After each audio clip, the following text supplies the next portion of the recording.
One of my favorite power foods, collard greens.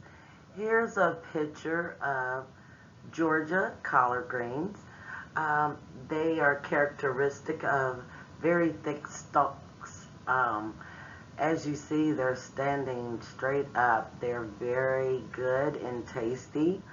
Collard greens are known for their bitter taste, and their leaves, the longer you leave them on the stalks, the tougher they get. When you harvest them, you would like, it's better to harvest them before they get way too big, because the bigger the leaf, the tougher they can be, but they're still edible. And I'm trying to get used to actually eating them closer to raw. I haven't done it yet, but I'm working on it. But let's move on.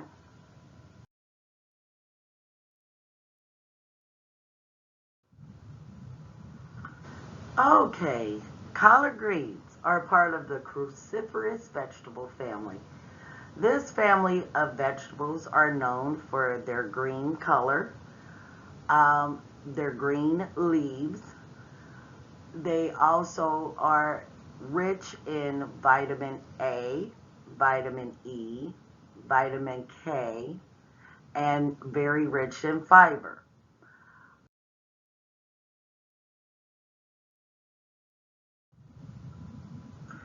Now, looking at this chart of fresh raw collard greens, 100 grams of collard greens. If you look at this nutritional chart, it shows you just by eating some collard greens, 100 grams of it, look at the nutritional values that you're getting.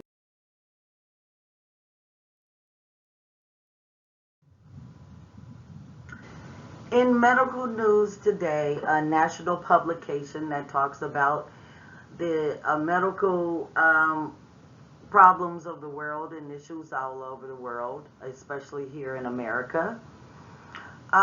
They published in 2017 a study of nearly 3,000 people where they looked into the possible links of the incidence of breast cancer and the consumption of cruciferous vegetables. The findings suggested that the cruciferous vegetables may help lower the risk of breast cancer, especially in women who have not yet reached menopause.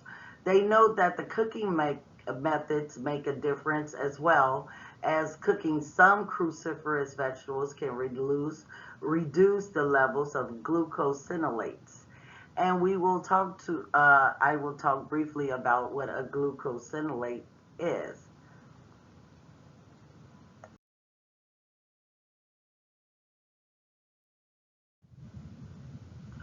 During food preparation, chewing, and digestion, these glucosinolates in cruciferous vegetables are broken down to form biologically active compounds such as indoles and isothiocyanates.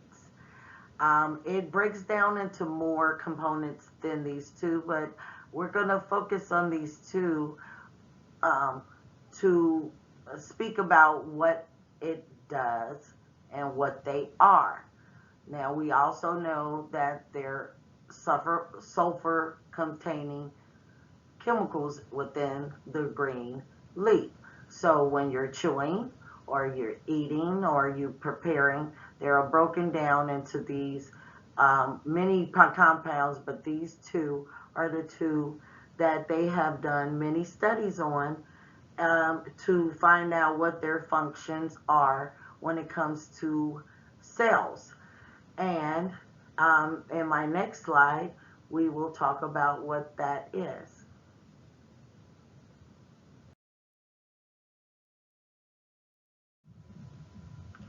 Indoles and isothiocyanates have been researched in laboratory animals, and they have shown results shown here on the screen that they can help protect cells from DNA damage. They activate carcinogens that you may consume in your body. They have antiviral and bacterial effects, anti-inflammatory effects. They induce cell death, not good cells, but the cancer cells or any other cells that may enter the body that shouldn't be there. And they also inhibit tumor growth of cancer cells by inhibiting the growth of blood vessels, which is called angiogenesis, and tumor cell migration, which is needed for it to a cancer to metastasize.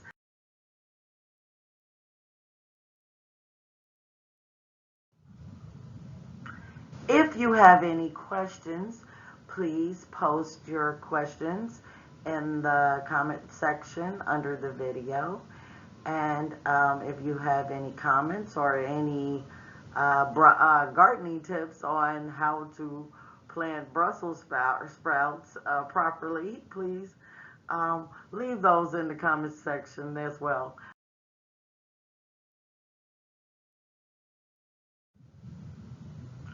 For more information, you can check out these websites for research, cruciferous vegetables and cancer prevention at the National Cancer Institute, article June 7th, 2012, and Medical News Today, article published on August 16th, 2018, written by Megan Ware, RDNLD.